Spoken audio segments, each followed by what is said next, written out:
리플 내년에 끝난다는 기사에 숨겨진 내용들. 지금 돌고 있는 이야기가 내년에 SEC와의 소송이 끝날 것처럼 이야기가 돌고 있는데 정말 그런지 한번 보도록 하겠습니다. SEC 리플을 미등록 증권으로 보고 고소. 리플 다른 가상화폐와 다르게 취급 말라. 내년에 금방 뭔가가 풀릴 것처럼 보여서 벌써부터 한강뷰 아파트를 생각하지 않았으면 한다. CNBC와의 인터뷰이므로 원문 기사를 보는 게 제일 정확하다. 대표가 느리다고 이야기할 정도면 최장 2년까지도 생각해두자. 다들 내년이라고 하는데 정작 갈링하우스는 내년에 마무리되길 희망한다 정도의 코멘트를 했을 뿐이다. 이게 다들 이상하게 퍼져서 이런 식으로 이야기가 나온다. 리플 CEO SEC 소송 내년에 결론 나올 것. 약간 기레 같은 느낌이 좀 있죠. 이제 어쨌든 어그로를 좀 끌어서 이제 뷰를 높이기 위함이 아니었을까 싶긴 해요. 아니면 잘못 해석했을 수도 있죠. 뭐 번역기를 돌렸나? 내년에는 소송이 끝났으면 좋겠어요 라고 이야기했다. 저렇게 한글 제목처럼 이야기한 게 아니다. 리플의 문제가 아니라 구조적 문제로 가는 것. 나는 반대다. 물론 대의를 위해서 다 같이 법리적 해석의 불합리를 바꿉시다. 슬로건 좋지. 좋은데 홀더 입장에서는 좋지 않다.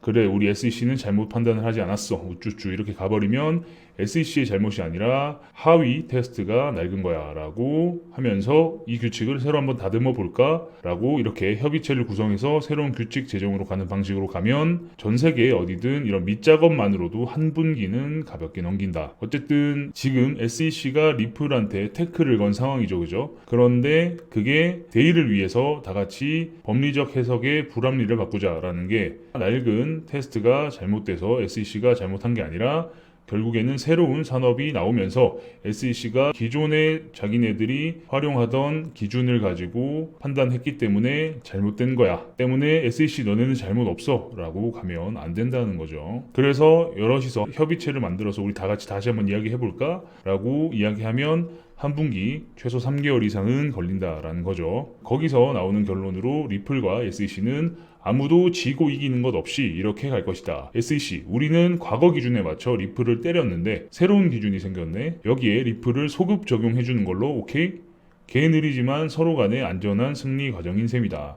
그러니까 위에서 말씀드렸듯이 과거의 기준에서 리플을 건드렸는데 니들 이거 증권 아니야 라고 했는데 새로운 산업이 생기면서 기준 또한 새로운 기준이 생기면서 니들은 한번 봐줄게. 니들은 알고 그런 거 아니니까 뭐 서로 그냥 넘어가자. 대신 새로운 기준을 한번 잘 맞춰보자고 라고 하면 서로 윈윈이 될 수 있다라는 거죠. 나는 그래서 리플 쪽도 이런 기류를 서로 눈치채고 서로 재판의 속도 조절을 하는 것으로 보인다. 왜냐하면 지금 법적 공방에서 애매하게 크리티컬이 하나 터져서 한쪽에 무게가 쏠리면 곤란하기 때문이다. 서로가 윈윈하는 그림을 그리고 있는 것이다. 그죠? 윈윈해야 서로 상처 안 받고 누군가 피보는 거 없이 누군가의 잘못이 아니라 그냥 상황과 현상으로서 일어난 일로 마무리 지을 수 있다라고 볼 수 있는 거죠. 리플도 이기고 SEC도 명확한 가이드라인으로 크립토 기업용 신상 몽둥이를 얻을 수 있게 되고 그러니까 리플도 잘못한 거 없는 걸로 끝나고 SEC도 가이드라인을 만들어서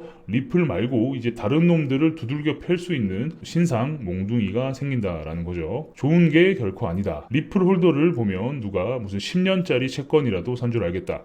구조적 문제는 SEC가 지고 나서 알아서 울면서 꿰매 나가시고 리플은 가시적 성과를 내는 속도를 올리는 게 더 중요하다. 1년 동안 질척거릴 생각을 하면 나는 벌써부터 머리가 아프다. 도대체 얼마나 늦어지길래 리플사 대표가 나와서 느리다는 썰을 풀 것인가. 그죠? 결국에는 지금 이런 상황들이 딱히 홀더들한테는 좋지 않다라는 거죠. 무슨 지금 리플 존버하신 분들 벌써 뭐 4년, 5년씩 존버하신 분들도 계시고 뭐 그러니까 거의 조금만 더 지나면은 5년 지나고 뭐 10년 되는 건 금방이죠. 그래서 10년물 채권을 산 것도 아니고 이렇게 지지부진 계속 뭔가 딱 명확한 결론이 나지 않고 흘러가는 건 리플 홀더들한테는 좋지 않다. 그래서 빠르게 가시적 성과와 속도를 올리는 게 더 중요하다라고 이야기하는 겁니다. 판사도 좋은 질문을 하고 있다. 판사도 크립토 전반적인 부분을 이해하기 시작했고 이걸 기반으로 한 리플과 SEC에 대한 질문 내용이 좋다고 이야기했다. 판사 바쁜 거 안다. 그 바쁜 시간 쪼개가며 이런 산업에 대해서 이해하려는 움직임은 참 보기 좋지만 판사도 나중에 크립토 공청회에 참여할 게 아니면 그냥 리플 건에 집중이나 했으면 좋겠다. 이제 소송도 오래되기도 했고 이제 크립토는 전반적으로 한국뿐만 아니라 미국 뭐 전 세계적으로 다들 관심이 있고 유행하기 시작했죠. 그렇기 때문에 판사도 많은 부분들을 이해하고 거기에서 SEC나 리플한테 질문을 할 거 아니에요. 그죠? 그런 질문의 퀄리티가 점점 좋아지고 있다라고 이야기하는 거겠죠. 나중에 정치할 거 아니면 산업에 대한 이해는 개인적인 취미 생활로 만족하시고 리플 소송권의 불합리에 초점을 맞추는 게 맞다. 개인 투자자가 SEC에 불리한 과거 증거 자료를 들고 왔더니 투자자 개인이 재판에 끼어드는 느낌이라 배제해놓고 내로남불 아주 쩔어주신다. 그러니까 존 티튼이라는 변호사가 있어요. 그 변호사가 이 투자자들을 대표해서 나도 리플을 가지고 있으니까 홀더다 라고 하면서 재판에 자료를 들고 가서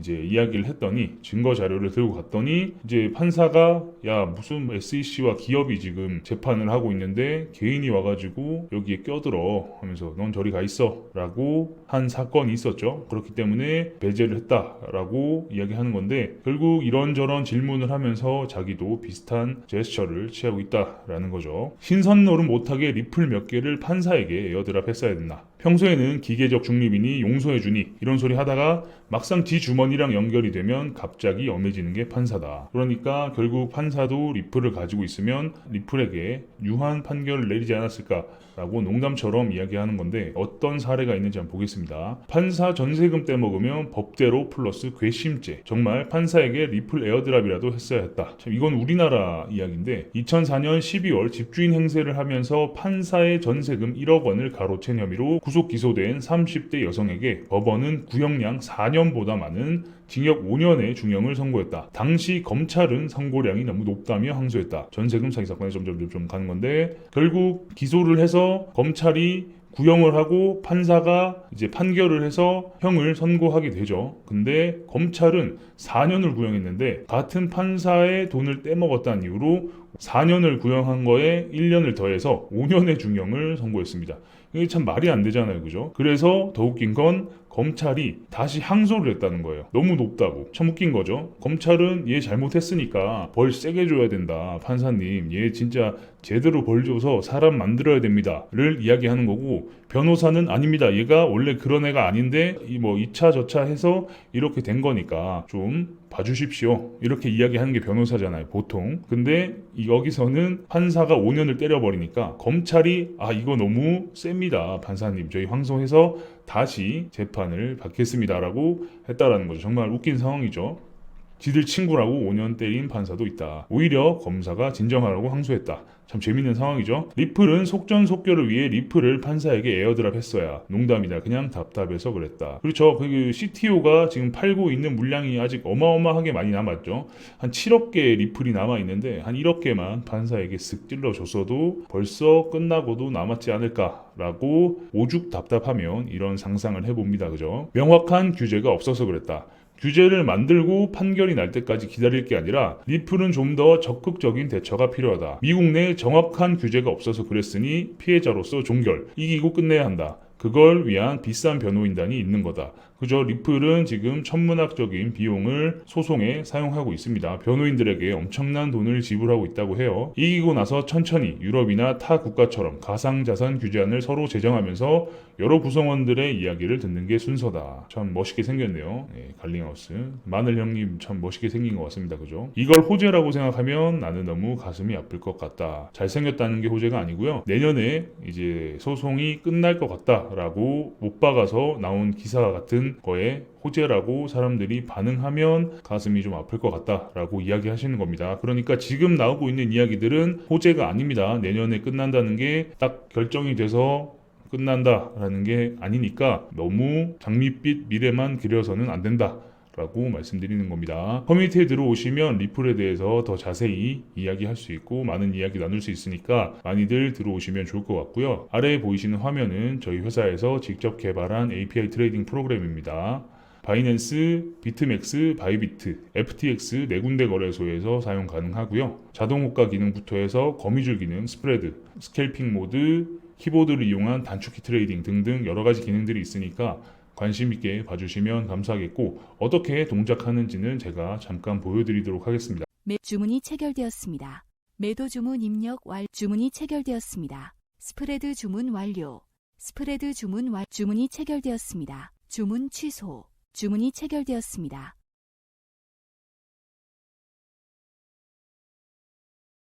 주문이 체결되었습니다. 프로그램은 정식 소프트웨어 개발 업체 HG 파트너스에서 개발이 됐고요. 홈페이지 들어오시면 사업자 등록 번호부터 고객센터 전화번호까지 다 오픈되어 있습니다. 3시부터 11시까지 고객센터를 운영하니까 그 시간 내에는 언제든지 전화 주시면 되고요. 사용법 같은 경우는 우측 하단에 보면 사용법 알아보기 위키 백과가 있으니까 클릭해서 보시면 되고 체험 쿠폰 이벤트도 하고 있으니까 많은 관심 부탁드립니다. 그럼 다음 영상에서 뵙겠습니다. 감사합니다.